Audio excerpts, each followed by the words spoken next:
Welcome to ఏ9 TV. ముందుగా headlines చూద్దాం. మా డిమాండ్ నెరవేర్చితే మోదీ ఎంచుకున్న లక్ష్యానికి సహకరిస్తామన్న సీఎం రేవంత్ రెడ్డి. కేంద్ర పన్నుల్లో రాష్ట్రాలకు పంపిణీ చేసే నిధుల వాటాను 50% పెంచాలని డిమాండ్.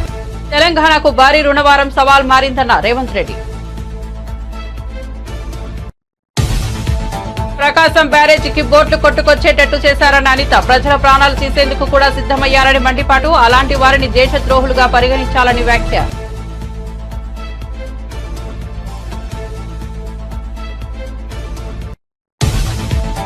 కేంద్ర ఆర్థిక మంత్రి నిర్మలా సీతారామన్ అధ్యక్షతన 54వ జీఎస్టీ కౌన్సిల్ సమావేశం. పేదలకు ఊరటనిచ్చేలా, కొన్ని కీలక రంగాలకు ప్రోత్సాహం ఇచ్చేలా వివిధ అంశాల్లో జీఎస్టీ వెసులుబాట్లు కోరుతూ ఏపీ ఆర్థిక మంత్రి పయ్యావుల కేశవ్ ప్రతిపాదనలు.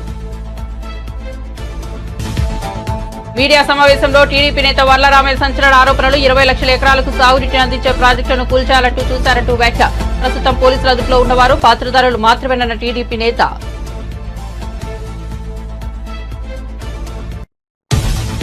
విజయవాడ అజిత్ సింగ్ నగర్ లో వీఆర్ఓ తీరుపై బాధితుల ఆగ్రహం. వీఆర్ఓకు టోకాజ్ నోటీస్ జారీ చేసిన కలెక్టర్ సుజన. బాధితుల పట్ల నిర్లక్ష్యం వహించిన, బాధ్యతారాహిత్యంగా వ్యవహరించిన, ఉద్యోగులపై చర్యలు తప్పవని హెచ్చరిక.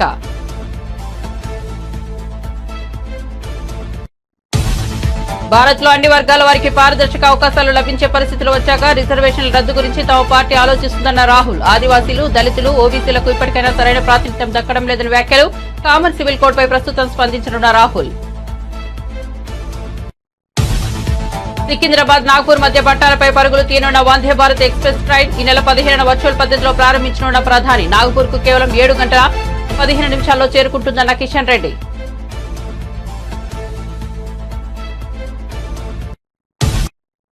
ఇక వార్త వివరాల్లోకి వెళ్తే, కేంద్ర పన్నుల్లో రాష్ట్రాలకు పంపిణీ చేసే నిధుల వాటాను 41 నుంచి 50% పెంచాలని డిమాండ్ను నెరవేర్చితే దేశాన్ని $5 ట్రిలియన్ ఎకానమీగా మార్చాలన్న ప్రధాని నరేంద్ర మోదీ ఎంచుకున్న లక్ష్యానికి పూర్తిగా సహకరిస్తామని తెలంగాణ ముఖ్యమంత్రి రేవంత్ రెడ్డి అన్నారు.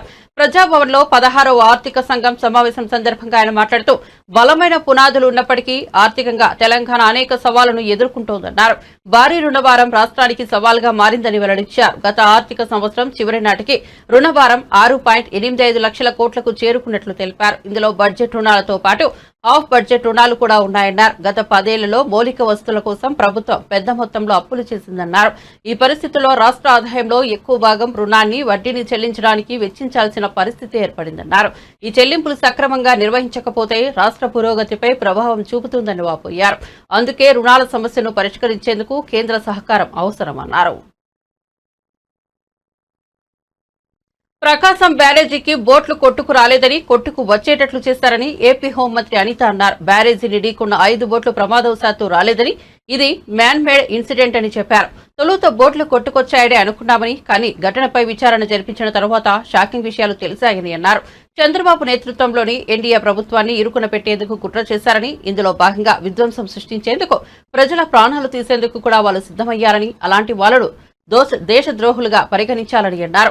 ప్రజలను ఇబ్బంది పెట్టాలని ఎవరనుకుంటున్నారనే విషయంపై ప్రజలు కూడా చర్చించుకోవాలని సూచించారు. సాధారణంగా బోట్ల వెయిట్ ని, సైజును బట్టి వాటిని కడతారని, పెద్ద బోట్లను ఐరన్ వైర్లతో కడతారని అనిత చెప్పారు. చిన్న చిన్న బోట్లను కూడా ఒకదానికొకటి కట్టారని, ఎందుకంటే ఒకటి కొట్టుకుపోతే మిగిలినవి కూడా కొట్టుకుపోతాయని అన్నారు. అలాంటిది 40 నుంచి 50 టన్నుల బరువుండే 3 పెద్ద బోట్లను నైలాన్ తాడుతో కట్టారని చెప్పారు. ఉద్దండ రాయనపాలెం రేవులో ఉండాల్సిన ఈ బోట్లు ఇక్కడకు ఎలా వచ్చాయని ప్రశ్నించారు. తర్వాత ఇరిగేషన్ డిపార్ట్మెంట్ వాళ్ళు దానికి క్లియర్ కట్గా అదంతా కూడా ఎగ్జామిన్ చేసిన తర్వాత, ఇవి అసలు ఈ బోట్లు ఎవరేవి, ఈ బోట్లు ఎందుకు కొట్టుకొచ్చినాయి, బోట్లు కొట్టుకొచ్చిన తర్వాత ఎవడైనా మనకి కంప్లైంట్ చేశాడా, అసలు ఈ బోట్లు ఓనర్స్ ఎవరు, ఈ బోట్లు అసలు ఉండాల్సింది అక్కడ ఆ రేవులోనా లేకపోతే ఉద్దండరాయనపాలెం రేవులోంచి ఇక్కడికి ఎందుకు వచ్చినాయి, ఇవన్నీ కూడా మేము బ్యారేజ్ వేసుకున్న తర్వాత షాకింగ్ ఇష్యూస్ అనమాట. లిటరల్లీ చెప్పాలంటే, అంటే ఒక ఇప్పుడున్న చంద్రబాబు నాయుడు గారి గవర్నమెంట్ మీద, ఎన్డీఏ గవర్నమెంట్ మీద బురద జల్లటానికి, ఏదో ఒక రకంగా నెపం వేయటానికి, ప్రజల ప్రాణాలని కూడా లెక్క చేయకుండా వాళ్ళు విధ్వంసం సృష్టించడానికి రెడీ అయ్యారు. అంటే అలాంటి వాళ్ళని దేశద్రోహుల కింద తీసుకోవాల్సిన పరిస్థితి ఈరోజు మనందరికీ కూడా కనిపిస్తుంది. ఈరోజు మేమేదో మాట్లాడడమో, ఏదో ప్రెస్లో కూర్చొని మేమేదో మీ అందరితోని కూడా రాజకీయంగా మాట్లాడడం కాదు. ఒక్కసారి మేమే కాదు, ప్రజలు కూడా ఆలోచించుకోవాల్సిన అవసరం ఉంది. ప్రజలు కూడా దీని గురించి చర్చించుకోవాల్సిన అవసరం ఉంది. ఎవరు ఇలాంటి మనకి ప్రజల్ని ఇబ్బంది పెట్టే పరిస్థితులు ఎవరు తీసుకొస్తున్నారు అనేది కూడా చర్చించుకోవాల్సిన అవసరం ఉంది. ఈరోజు 5 బోట్లు కొట్టుకొచ్చినాయి. 5 బోట్లలోని కూడా ఒక బోటు గల్లంతైంది, ఒక బోటు మునిగిపోయింది. మిగతా 3 బోట్స్ కూడా ఒక్కొక్కటి 40 నుంచి 50 టన్నులు బరువున్న బోట్స్ ఒక్కొక్కటి. ఆ బోట్లు 3 ఎక్కడైనా ఏ రేవు దగ్గరైనా ఏ బోటుకి ఆ బోటు కడతారు, ఏ బోటుకి ఆ బోటు వెయిట్ని బట్టి పెద్ద పెద్ద రోప్స్ కడతారా లేకపోతే ఐరన్ లింక్స్ పెట్టి దానికి కడతారో మనందరికీ కూడా తెలుసు. అటువంటిది ఏమైంది, 3 బోట్లు ఒకదానికొకటి లింక్. అసలు మామూలు చిన్న చిన్న వెయిట్స్ ఉన్న బోట్లనే లింకులు చేయరు, ఎందుకంటే ఒకటి కొట్టుకుపోతే మిగతా కొట్టుకుపోతాయి అనే ఉద్దేశంతో. కానీ ఇక్కడ 3 బరువైనట్టు దగ్గర 40 నుంచి 50 టన్నులున్న బోట్లని 3 బోట్లని ఒకదానికొకటి లింక్ చేశారు. లింక్ చేయడమే కాకుండా ఆ 3 బోటుల్ని ఎక్కడ కట్టారంటే ఒక నైలాన్ తాడుతో కట్టారు. 11.4 లక్షల క్యూసెక్ వాటర్ వస్తున్న అక్కడ మీకు ఒక నైలాన్ తాడుతో 40-50 టన్నులు బరువు ఉన్న పడవను కడితే ఆగుతుందా? ఒక పాయింట్. రెండోది, ఈ ఏదైతే బోట్లు ఉన్నాయో ఈ బోట్లు ఉద్దనరాయనపాలెం దగ్గర ఉన్నది కదా, ఉద్దండరాయనపాలెం అక్కడ ఉండాల్సిన రేవులో ఉండాల్సిన బోట్లు ఇమీడియట్గా ఇక్కడికి ఎలా వచ్చినాయి? అసలు సాధారణంగా ఒక రేవు ఉన్నదంటే ఆ బోట్లనే అలౌ చేస్తారు, మిగతా బోట్లను అలౌ చేయరు. అటువంటిది అక్కడి నుంచి ఇక్కడ వరకు బోట్ ఎలా వచ్చినాయి? ఆ బోట్లు ఇక్కడ ఎందుకు లంగర్ కూడా వేయకుండా వాటికి ఎందుకు చిన్న రోప్తో ఎందుకు కట్టారు? అదొక పాయింట్. ఈరోజు అంత బరువున్నవి కొట్టుకొని వచ్చి అక్కడ కౌంటర్ వెయిట్ 16 టన్నులున్న కౌంటర్ వెయిట్ కొట్టాయి కాబట్టి సరిపోయింది. అదే కనుక పిల్లర్ని తాకి పిల్లర్కి ఏదైనా డ్యామేజ్ జరుగుంటే ఒక్కసారి మనం జరగబోయే పరిణామాలు ఊహించుకోవడానికే చాలా భయంకరమైన పరిస్థితి. కొన్ని వేల మంది లక్షల మంది ప్రాణాలు గాల్లో కలిసిపోయేది. ఎంత పెద్ద ప్రమాదం జరిగేదో మనందరికీ కూడా ఊహించుకోవడానికే చాలా భయంగా ఉంది. అంటే అటువంటి ప్రమాదం జరగాలని ఇంటెన్షనల్గా ఆ కార్యక్రమానికి శ్రీకారం చుట్టిన వాళ్ళని ఏమి చేయాలి అన్నది ప్రజలే నిర్ణయించుకోవాల్సిన అవసరం ఉంది. దీని మీద ఇరిగేషన్ డిపార్ట్మెంట్ వాళ్ళు పోలీస్ డిపార్ట్మెంట్కి కంప్లైంట్ చేస్తే దాని మీద మేమందరం కూడా ఒకసారి పోలీస్ డిపార్ట్మెంట్ వాళ్ళు మా డిపార్ట్మెంట్ వాళ్ళు ఎంక్వైరీ చేస్తే ఆ బోట్ల తలుగా ఓనర్స్ కూడా ఉషాద్రి అనే ఒకతను, కోమటి రామ్మోహన్ అనే ఇద్దరికి సంబంధించి. కేంద్ర ఆర్థిక మంత్రి నిర్మలా సీతారామన్ అధ్యక్షతన ఢిల్లీలో 54వ జీఎస్టీ మండలి సమావేశం జరిగింది. ఈ సమావేశంలో పాల్గొన్న ఏపీ ఆర్థిక మంత్రి పయ్యావుల కేశవ్ 8 కీలక ప్రతిపాదనలు చేశారు. వచ్చే జీఎస్టీ కౌన్సిల్ సమావేశాన్ని ఏపీలో నిర్వహించాలని నిర్వాహకులకు మంత్రి ఆహ్వానించారు. పేదలకు ఊరటనిచ్చేలా కొన్ని కీలక రంగాలకు ప్రోత్సాహం ఇచ్చేలా వివిధ అంశాల్లో జీఎస్టీ వెసులుబాట్లు కోరుతూ పయ్యావులో ప్రతిపాదనలు చేశారు. ఏపీకి లబ్ధి చేకూరేలా కొన్ని అంశాలపై జీఎస్టీ మినహాయింపులను ఆర్థిక మంత్రి కోరారు. వరద ప్రభావిత ప్రాంతాల్లో బాధితుల పట్ల ఉద్యోగులు మానవతా దృక్పథంతో వ్యవహరించాలని సీఎం చంద్రబాబు పదే చెబుతున్నా కొందరు ఉద్యోగులు నిర్లక్ష్యంగా దురుసుగా వ్యవహరిస్తున్నారనడానికి ఇది ఒక ఉదాహరణగా నిలుస్తోంది. వరద బాధితుడి పట్ల దురుసుగా ప్రవర్తించి చేయి చేసుకున్న ఓ వీఆర్ఓపై ఆగ్రహం వ్యక్తమవుతోంది. ఎన్టీఆర్ జిల్లా విజయవాడ అజిత్ సింగ్ నగర్ కు 58వ డివిజన్ షాదీఖానా వద్ద సోమవారం వరద బాధితులను పోలీసుల సమక్షంలో ఎండీఓ వాహనం ద్వారా నిత్యావసర వస్తువుల పంపిణీ నిర్వహించారు. ఈ సందర్భంగా అక్కడ నిత్యావసర వస్తువుల పంపిణీ పర్యవేక్షిస్తున్న వీఆర్ఓ విజయలక్ష్మి పనితీరుపై బాధితులు ఆగ్రహం వ్యక్తం చేశారు. వరదలు వచ్చినప్పటి నుండి తమ వీధిలో ఆహారం, మంచినీరు అందలేదని వీఆర్ఓను ప్రశ్నించారు. దీంతో వారి మధ్య వాగ్వివాదం చోటు చేసుకుంది. ఈ క్రమంలో సహనం కోల్పోయిన వీఆర్ఓ వరద బాధితులను దుర్భషలాడుతూ పోలీసుల సమక్షంలోనే ఎండీ యాసిన్ అనే యువకుడిపై చేయి చేసుకున్నారు. దీంతో బాధితులు ఆగ్రహం వ్యక్తం చేయడంతో పోలీసులు ఆమెను దూరంగా పంపించి వేశారు.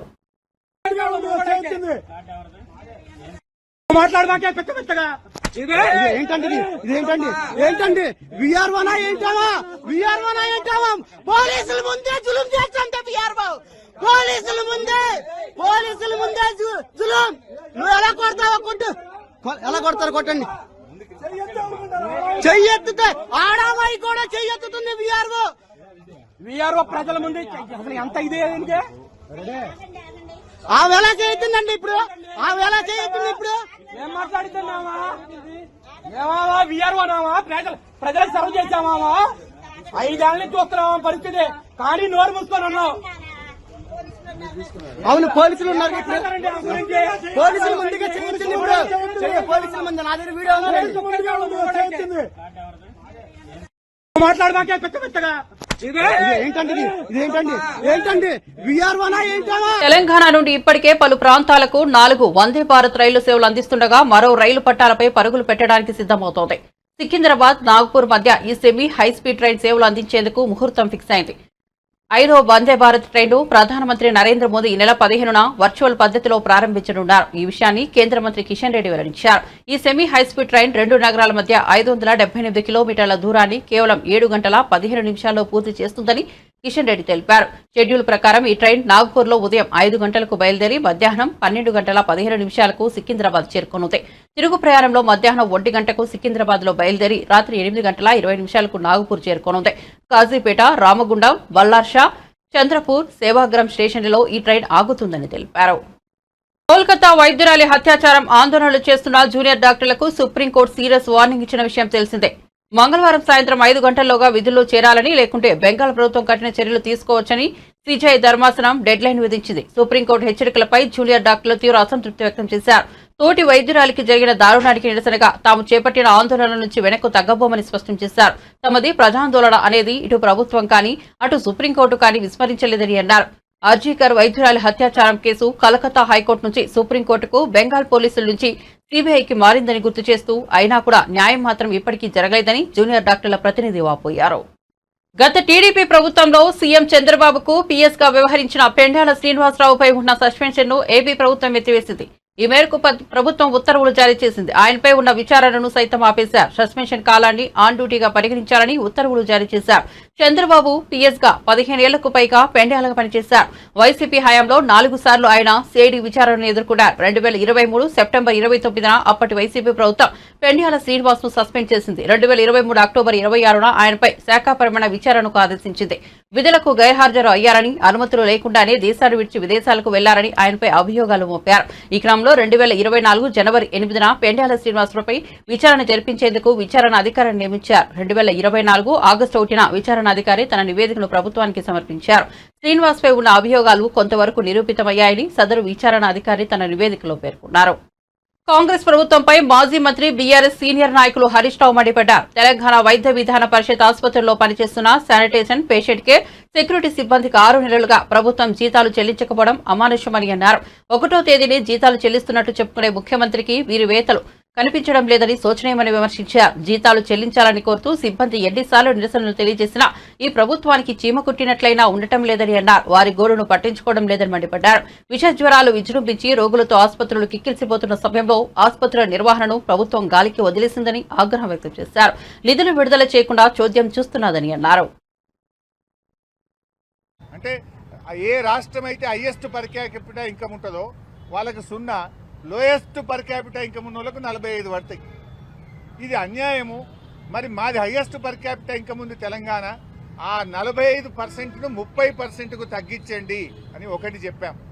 2 పన్నుల వసూలు చేయడంలో లీకేజీని అరెస్ట్ చేసి ఎక్కడ కూడా రాష్ట్రానికి వచ్చే పన్నుల్లో అవినీతి లేకుండా, లీకేజీ లేకుండా ప్రతి పైసాను రాష్ట్ర ప్రభుత్వ ఖజానాకు వచ్చేటట్టు చేస్తే దానికి 2.5% వెయిటేజ్ మాత్రమే ఉన్నది. మేము బాగా పనిచేస్తున్నాం. కొన్ని రాష్ట్రాలు అసలు పన్నులే సరిగా వసూలు చేయి, అవినీతి, అక్రమాలు, లీకేజ్ ఉంది. మరి వాళ్ళకేమో ఇన్సెంటివైజ్ అవుతుంది. మేము ప్రతి పైసా ఖజానాకు తెస్తే మాకు నష్టమవుతుంది. పన్నులు బాగా వసూలు చేసే రాష్ట్రాలకు ఇచ్చే వెయిటేజ్ను 2.5 నుంచి 10% పెంచండి. తద్వారా రాష్ట్రాల మధ్య పోటీ పెరుగుతుంది, రాష్ట్రాల ఆదాయం పెరుగుతుంది అనేటువంటి విషయాన్ని ఆర్థిక సంఘం దృష్టికి తేవడం జరిగింది. అదేవిధంగా స్థానిక సంస్థలకు కూడా గ్రాంట్ పెంచండి. కనీసం స్థానిక సంస్థలు, అది rural local bodies, urban local బాడీస్కు 50% పెంచాలని చెప్పి కూడా మేము వారిని కోరాం. ముఖ్యంగా అర్బన్ పాపులేషన్ ఎక్కడైతే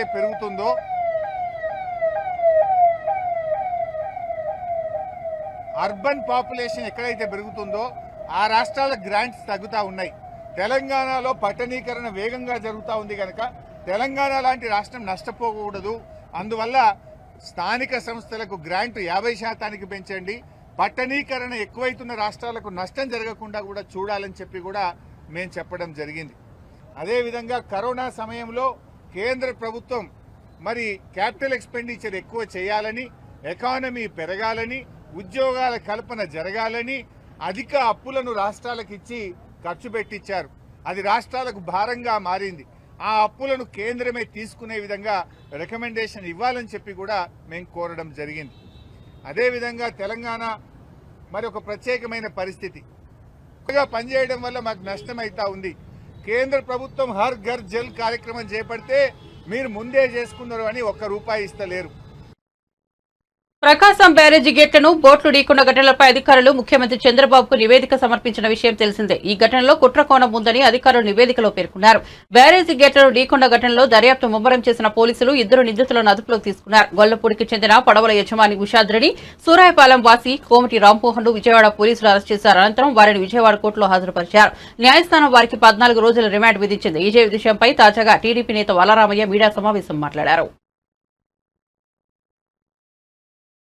కూడా అరాచకం, అస్తవ్యస్తం, కుట్రలు కుతంత్రాలతో కూడుకున్న పరిపాలన అది. ఆయన is a man of criminal instinct. ఆయన ప్రతిదీ కూడా నేరపూరిత ఆలోచనలతో కూడుకొని ఉంటాయి. ప్రజాసేవ చేయటంలో కూడా నేరాన్ని జొప్పించిన వ్యక్తి అతను. ముఖ్యమంత్రిగా 5 సంవత్సరాలు పనిచేసినా కూడా నేరపూరిత మనస్తత్వంతోనే అతను ముఖ్యమంత్రిగా పనిచేశాడు. అధికారంలోకి రావటానికి కూడా he used his criminal instinct wear ever it is necessary. ఎక్కడెక్కడైతే అవసరం ఉందో అక్కడ ఈ క్రిమినల్ ఇన్స్టింక్ట్, నేరపూరిత ఆలోచనలు ఆయన వాడుతూనే ఉన్నారు. దాని ఫలితంగా అధికారంలోకి వచ్చారు. 5 సంవత్సరాలు ముఖ్యమంత్రిగా పనిచేయటం జరిగింది. చాలా దురదృష్టం అది. నిన్న ప్రకాశం బ్యారేజ్ దగ్గర ఈ పడవలతో ఢీకొట్టడం కూడా జగన్మోహన్ రెడ్డి గారి కుట్రలో భాగం. అది జగన్మోహన్ రెడ్డి గారు, సజ్జల రామకృష్ణారెడ్డి గారు, మాజీ ఎంపీ సురేష్ గారు, ఎమ్మెల్సీ తలసల రఘురామ్ గారు, వీళ్ళ నలుగురు పన్నిన కుట్రలో భాగమే బ్యారేజ్ని పడవలతో ఢీ కొట్టించటం. చాలా క్రిమినల్ అఫెన్స్ అది. ఒక భయంకరమైన కుట్ర అది. ప్రకాశం బ్యారేజ్ అదొక నేషనల్ ఎసెట్, అది జాతీయ సంపద. ప్రకాశం బ్యారేజ్ ఎవరి సొత్తో కాదు, వరలరామయ్యదో, నారా చంద్రబాబు నాయుడు గారిదో, నారా లోకేష్ బాబు గారి సొత్తో కాదు. అది జాతి సంపద, రాష్ట్ర ప్రజల, దేశ ప్రజల సొత్తు అది. అందుకనే నేషనల్ ఎసెట్ అది. దానిని నాశనం చేయాలని కుట్ర పన్ని దానిని ఢీకొట్టించటం క్షమించరాని నేరం. దేశద్రోహ నేరంతో సమానం ఇది. It is but nothing but waging a war against the established government, legally established government. ప్రభుత్వాన్ని అప్రతిష్ట పాలు చేయటం కోసం ప్రభుత్వం, ప్రజలు అబ్సల్యూట్ మెజారిటీ ఇచ్చి చంద్రబాబు నాయుడు గారి నాయకత్వంలో కూటమిని గెలిపిస్తే ఈ కూటమిని అప్రతిష్ట పాలు చేయటం కోసం కుట్ర పన్ని ఈ పడవలతో ప్రకాశం బ్యారేజ్ని ఢీకొట్టించటం క్షమించరాని నేరం అంటున్నాను నేను. దేశద్రోహ నేరంతో సమానం అంటున్నాను నేను. కాంగ్రెస్ అగ్రనేత రాహుల్ గాంధీ దేశంలో రిజర్వేషన్ల అంశంపై కీలక వ్యాఖ్యలు చేశారు. ప్రస్తుతం అమెరికా పర్యటనలో ఉన్న ఆయన వరుస సమావేశాల్లో పాల్గొంటూ బీజేపీ, ఆర్ఎస్ఎస్ లపై తీవ్రస్థాయిలో విమర్శలు చేస్తున్నారు. అన్ని వర్గాల వారికి భారత్లో పారదర్శకత, అవకాశాలు లభించే పరిస్థితులు వచ్చిన తర్వాత రిజర్వేషన్ల రద్దు గురించి తమ పార్టీ ఆలోచిస్తుందని ఆయన పేర్కొన్నారు. ప్రస్తుతం భారత్లో ఆదివాసీలు, దళితులు, ఓబీసీలకు సరైన ప్రాతినిధ్యం దక్కడం లేదని రాహుల్ అన్నారు. అభివృద్ధిలో వారి భాగస్వామ్యం కూడా అంతంత మాత్రంగా ఉందని పేర్కొన్నారు. కామన్ సివిల్ కోడ్ గురించి ప్రశ్నించగా దానిపై తాను ఇప్పుడే స్పందించలేనని రాహుల్ సమాధానమిచ్చారు. అమెరికాలో ప్రతిష్టాత్మక జార్జ్ టౌన్ యూనివర్సిటీలో విద్యార్థులను ఉద్దేశించి జరిగిన కార్యక్రమంలో రాహుల్ గాంధీ ఈ వ్యాఖ్యలు చేశారు. You can see it, I get to see it in Parliament. I see the Prime Minister right up front. And I can tell you that the idea of Mr. Modi, 56-inch chest, direct connection with God, that's all gone. It's history now.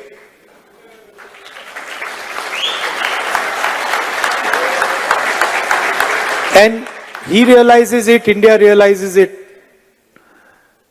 his partners in government realize it, the 3 or 4 senior ministers in his government realize it. But it's interesting, some months ago, I don't know, many of you must run businesses, you run businesses, and I can see ladies here who run households. And you can imagine if suddenly one day your finance department comes to you and says, listen, all your bank accounts are sealed. You can imagine, no, what happens if you're running a business or you're running a household and somebody comes and tells you, listen, all your bank accounts are closed till further notice. You won't know what to do. This is what happened to the Congress party. 3 months before the election, our bank accounts were all sealed. Every single bank account of the Congress party was sealed. No money for advertising, no money for campaign, no money to transport our leaders. And I remember Kharge ji, myself, 1 or 2 other senior people, and the treasurer. So, मतलब treasurer की तो हवा निकल गई थी कि भाई मतलब 10 మంది ఎమ్మెల్యేల మీద స్పీకర్ చర్యలు తీసుకోవాలని బీజేఎల్పీ నేత మహేశ్వర్ రెడ్డి సంచలన వ్యాఖ్యలు చేశారు. హైకోర్టు ఇచ్చిన తీర్పును స్వాగతిస్తున్నామన్నారు. చారిత్రాత్మకమైన తీర్పు అధిష్టాన పార్టీకి అధికార పార్టీకి చెంపపెట్టు అన్నారు. పార్టీ ఫిరాయింపులు చట్టవిరుద్ధమని కోర్టు పేర్కొంది. పొన్నం ప్రభాకర్ స్వాగతించారు. స్వాగతించడం కాదు, అమలు చేయాలని కోరుతున్నామన్నారు. ఫిరాయింపులను వ్యతిరేకించిన రేవంత్ రెడ్డి పార్టీ మారిన వారి ఇళ్ల ముందు చావు డబ్బు కొట్టాలని చెప్పిన రేవంత్ రెడ్డి ఈ రోజు ఎందుకు సమర్థిస్తున్నారని ప్రశ్నించారు. తెలంగాణలో ఆర్ఆర్ ప్రభుత్వం అధికారంలో ఉందా అని మండిపడ్డారు. 10 మంది ఎమ్మెల్యేల మీద స్పీకర్ చర్యలు తీసుకోవాలని డిమాండ్ చేశారు. రేవంత్ ప్రభుత్వం మరో తప్పు వేసింది. పార్టీ ఫిరాయించిన వ్యక్తికి పీఎస్సీ చైర్మన్ పదవి ఇచ్చిందన్నారు. ఇది కోర్టు తీర్పుకు వ్యతిరేకించడమేనని అన్నారు. అంటే దీన్ని బట్టి చాలా స్పష్టంగా ఏ రకంగా మీరు ఈ చట్టసభని నడపాలని, ఏ రకమైనటువంటి సిగ్నల్స్ని మీరు భావి తరాలకు ఇస్తున్నారనేది చాలా స్పష్టంగా అర్థమవుతున్నది. గౌరవ ముఖ్యమంత్రి గారిని నేను 2 విషయాలు అడుగుతా ఉన్నాను.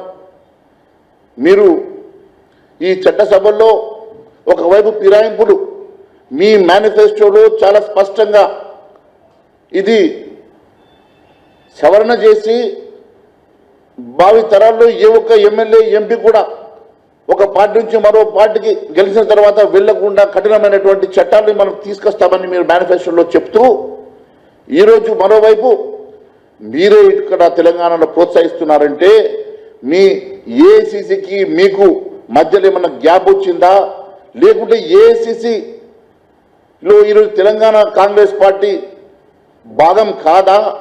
మీరు అది ఇందిరా కాంగ్రెస్ అయితే నాది ఆర్ఆర్ కాంగ్రెస్ అని చెప్పదలుచుకున్నారా? మీరు చెప్పాల్సినటువంటి అవసరం ఉన్నదని తెలియజేస్తా ఉన్నాను. ఆర్ఆర్ కాంగ్రెస్లో ఏఐసిసి ఇచ్చినటువంటి ఏ మేనిఫెస్టో చెల్లదు, ఏఐసిసిలో మేము ఇచ్చిన హామీలు చెల్లవు. ఏఐసిసి ఇచ్చిన మేనిఫెస్టోలో ఉన్నటువంటి ఏ ఒక్క హామీలు కానీ, ఏ ఒక్క అంశం కానీ మా ఆర్ఆర్ కాంగ్రెస్కు పట్టదన్నట్టుగా మీరు బిహేవ్ చేస్తూ ఉంటే డెఫినెట్గా మీకు ఏఐసిసికి మధ్యలో గ్యాప్ చాలా స్పష్టంగా ఏర్పడుతున్నది. అందుకే మీరు ఫిరాయింపులు వద్దని ఏఐసిసి చెప్తున్నప్పటికీ మీరు ఫిరాయింపులు చేస్తుంటే మీ సీనియర్లకు అది ఒప్పుకోక మీరు ఎప్పుడెప్పుడైతే ఎమ్మెల్యేలను ఇతర పార్టీలోకి చేర్పిస్తున్న సమయంలో ఏ ఒక్క సీనియర్ నాయకుడు మీ వెంట లేడు. ఆ రోజు బట్టి విక్రమార్క గారు మీ వెంట లేరు, ఉత్తమ్ కుమార్ రెడ్డి లాంటి నాయకులు మీ వెంట లేరు. కేవలం పొంగురెడ్డి శ్రీనివాస్ రెడ్డి తప్ప మీ వెంట సీనియర్ నాయకులు లేకపోవడానికి కారణం ఖచ్చితంగా ఏఐసిసి ఇచ్చినటువంటి ఆదేశాలకు విరుద్ధంగా ఇక్కడ మీరు నడుచుకుంటున్నటువంటి అంశాన్ని సీనియర్ కాంగ్రెస్ నాయకులు ఎవరు మీ వెంట లేకపోవడమే నిదర్శనం అని చెప్పి నేను తెలియజేస్తా ఉన్నాను. మీరు ఎప్పుడైనా కాంగ్రెస్ పార్టీలో మీరు ఎప్పుడైనా చిచ్చు పెడతారన్న ఒక భయంతో ఈరోజు ఏఐసిసి ఈరోజు జాగ్రత్తగా నడుచుకుంటుందేమో అని చెప్పి అనిపిస్తూ ఉన్నది. నేను ఒకటి అడుగుతా ఉన్నాను, ఈరోజు ఆర్ఆర్ కాంగ్రెస్ తెలంగాణలో ఏ రకంగా నడుచుకుంటుందని చెప్పి ఎవరిని అడిగినా చాలా స్పష్టంగా చెప్తున్నారు. ఈరోజు కేవలం వసూళ్ల కోసం, కేవలం కరప్షన్ కోసం, అవినీతి అక్రమాల కోసం మాత్రమే ఈరోజు మంత్రులు పనిచేస్తున్నారు తప్ప ఈరోజు ఎక్కడ పడితే అక్కడ విచ్చలవిడిగా ఏ అంశం వచ్చినా కేవలం ఆర్ ట్యాక్సా, ఆర్ఆర్ ట్యాక్సా, బి ట్యాక్సా, యూ ట్యాక్సా, సి ట్యాక్సా, రకరకాల ట్యాక్సులతో ఈరోజు తెలంగాణ రాష్ట్రం అల్లాడిపోతా ఉన్నదని చెప్పి తెలియజేస్తా ఉన్నాను. ఒకవైపు వరదలు, బీభత్సం కూడా నడుస్తా. బులెటిన్ ముగించే ముందు హెడ్లైన్స్ మరోసారి చూద్దాం. మా డిమాండ్ నెరవేర్చితే మోదీ ఎంచుకున్న లక్ష్యానికి సహకరిస్తామన్న సీఎం రేవంత్ రెడ్డి. కేంద్ర ఫండ్లలో రాష్ట్రాలకు పంపిణీ చేసే నిధుల వాటాను 50% పెంచాలని డిమాండ్. తెలంగాణకు భారీ రుణభారం సవాల్ మారిందన్న రేవంత్ రెడ్డి. ప్రకాశం బ్యారేజీకి బోట్లు కొట్టుకొచ్చేటట్టు చేశారన్న అనిత. ప్రజల ప్రాణాలు తీసేందుకు కూడా సిద్దమయ్యారని మండిపాటు. అలాంటి వారిని దేశద్రోహులుగా పరిగణించాలని వ్యాఖ్య.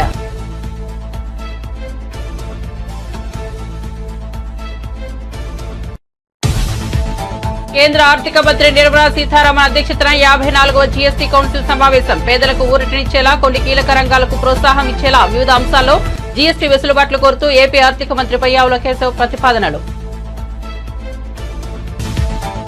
మీడియా సమావేశంలో టీడీపీ నేత వర్లరామయ్య సంచలన ఆరోపణలు. 20 లక్షల ఎకరాలకు సాగునీటిని అందించే ప్రాజెక్టులను కూల్చాలంటూ చూశారంటూ వ్యాఖ్య. ప్రస్తుతం పోలీసుల అదుపులో ఉన్నవారు పాత్రధారులు మాత్రమేనన్న టీడీపీ నేత.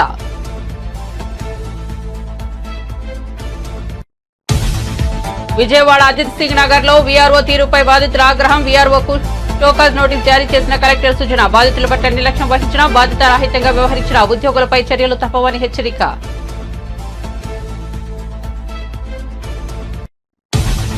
భారత్ లో అన్ని వర్గాల వారికి పారదర్శక అవకాశాలు లభించే పరిస్థితులు వచ్చాక రిజర్వేషన్ల రద్దు గురించి తమ పార్టీ ఆలోచిస్తుందన్న రాహుల్. ఆదివాసీలు, దళితులు, ఓబీసీలకు ఇప్పటికైనా సరైన ప్రాతినిధ్యం దక్కడం లేదని వ్యాఖ్యలు. కామన్ సివిల్ కోడ్ పై ప్రస్తుతం స్పందించనున్న రాహుల్. సికింద్రాబాద్, నాగ్పూర్ మధ్య పట్టాలపై పరుగులు తీయనున్న వందే భారత్ ఎక్స్ప్రెస్ ట్రైన్ ఈ నెల 15న వర్చువల్ పద్ధతిలో ప్రారంభించనున్న ప్రధాని. నాగ్పూర్ కు కేవలం 7 గంటల 15 నిమిషాల్లో చేరుకుంటుందన్న కిషన్ రెడ్డి.